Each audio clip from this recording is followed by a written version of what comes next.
இப்போ நீங்கள் பார்த்துட்டு இருக்க பார்த்தீங்கன்னா எனக்கு வந்து ப்ரௌனி ஆர்டர் தான் பார்த்துட்டு இருக்கிறீங்க. அதில் 2 முட்டை உடச்சி ஊற்றியாச்சு. நான் எப்பயுமே எல்லா அளவுமே கண்ணளவாக தான் இருக்கும். அது கரெக்டாக 1 டீஸ்பூன் வெண்ணிலா எக்ஸ்ட்ராக்ட் வந்து ஊற்றியாச்சு. நெக்ஸ்ட் பார்த்தீங்கன்னா பவுடர் சுகரும் போட்டாச்சு. நான் வந்துட்டு சுகர் தனியாக வாங்கிட்டு அதை பவுடர் பண்ணிவிட்டு அதை தான் நான் கேக்குக்கும் சரி ப்ரௌனிக்கும் சரி யூஸ் பண்ணுவேன். இந்த மிக்சிங்கை நல்லா மிக்ஸ் பண்ணி விட்டுக்கணும். இதே மாதிரி ஒரு 10 கிலோ ப்ரௌனி போட்டோம்னா கைக்கு அடியில் உள்ள சதையெல்லாம் காணாமல் போயிடும். ஏன்னா அந்த பவுடர் சுகர் வந்து மெல்ட் ஆகிற வரைக்கும் இப்படி தான் நம்ம பீட் பண்ணிகிட்டே இருக்கணும். க்ளவுஸ் போட்டு ஒர்க் பண்ணுறது அட செயின் இருக்குது. கேக்குக்கும் நம்மளுக்கு ஒரு ஃபீலிங்கே இல்லை. அதான் கலட்டி விசிறி அடிச்சிட்டேன். நெக்ஸ்ட் பார்த்தீங்கன்னா இந்த முட்டை கலவையோட நம்ம சாக்லேட்டு பட்டர் இது எல்லாமே சேர்த்து நம்ம மெல்ட் பண்ணி வச்சுருக்கோம்.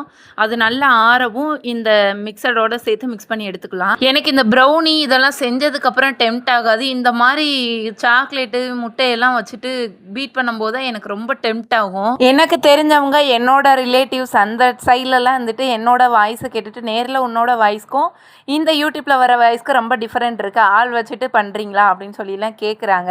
இங்கே யூடியூப் போகிற லட்சணத்துக்கு நம்ம ஆள் வச்சு வேறு வாய்ஸ் கொடுக்குறோம். நான் ஏற்கனவே பல வீடியோவில் சொல்லியிருப்பேன், என்னோட கேக்கை வந்துட்டு நான் வீட்டில் உள்ள என்னோட கிச்சன் திங்ஸ் யூஸ் பண்ணி தான் நான் பண்ணுவேன்னு சொல்லிட்டு அதில் ஒன்று தாங்க இந்த வடைச்சட்டி. மாவு பட்டர் சாக்லேட் முட்டை இது எல்லாமே போட்டு கிண்டுறதுக்கு இந்த வடைச்சட்டி தாங்க கரெக்டாக இருக்கும். நல்லா பிடிச்சிட்டு நல்லாவே கிண்டலாம். நம்ம கிச்சன் ஏற்கனவே சொன்ன மாதிரி கொஞ்சம் மினியேச்சர் கிச்சன்றனால இருக்கிற திங்ஸ் எல்லாம் அங்கங்கே அப்படி எப்படி சொருகி வச்சுருப்பேன். அதில் ஒன்று தாங்க இந்த டின்னு. மேலே அந்த சன்சைட் ஸ்லாப்பில் தான் டின்னெல்லாம் வச்சுருப்பேன். கீழெல்லாம் வச்சோன்னா என் பிள்ளைங்களாம் விளையாட்டு ஜாமானுக்கு எடுத்துகிட்டு போயிடுவாங்க. பிறகு அதை வச்சு சோறு காய்ச்ச குழம்பு காய்ச்ச வெஞ்சனம் காய்ச்சன்னு வச்சு யூஸ் பண்ணி விளையாடுவாங்க. நம்ம பொருளை நம்ம தானே பத்திரமா வச்சுக்கணும். நான் போன வீடியோவில் சொன்ன மாதிரி தான் நான் வந்துட்டு கேக்குக்கு வந்துட்டு நெக்ஸ்ட் மந்த் ஆஃபர் கொடுக்க போகிறேன்னு சொல்லியிருந்தேன். கேக்கோட சேர்த்து டபுள் டக்கர் ஆஃபராக நம்ம வந்துட்டு ப்ரௌனிலேயே ஆஃபர் கொடுக்க போகிறோம். கண்டிப்பாக உங்களுக்கு தேவைன்னா அந்த ஸ்க்ரீனில் தெரிகிற நம்பருக்கு வந்துட்டு வாட்ஸ்அப் பண்ணுங்கள். இந்த கஸ்டமர் பற்றிட்டு நான் சொல்லியே ஆகணும். இவங்க வந்துட்டு அடிக்கடி நம்மகிட்ட ப்ரௌனி வாங்கி சாப்பிட்றால இவங்களும் ஒரு ஆள். அதே மாதிரி தான் ஒரு 3 மணி நேரத்துக்குள்ளே எங்களுக்கு ப்ரௌனி கிடைக்குமான்னு கேட்டிருந்தாங்க. நானும் ஓகே சொல்லிட்டேன்.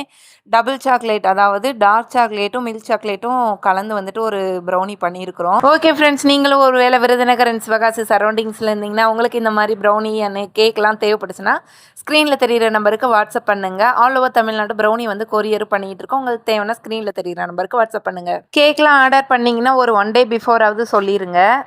ஓகே ஃப்ரெண்ட்ஸ், இந்த வீடியோ உங்களுக்கு பிடிச்சிருந்தா லைக் பண்ணுங்கள், கமெண்ட் பண்ணுங்கள். மறக்காமல் நம்ம சேனலெல்லாம் சப்ஸ்கிரைப் பண்ணாதவங்களா அப்படியே உங்கள் பொண்ணான கையாலேயே சப்ஸ்கிரைப் பண்ணிடுங்க. Tata bye bye, see you again.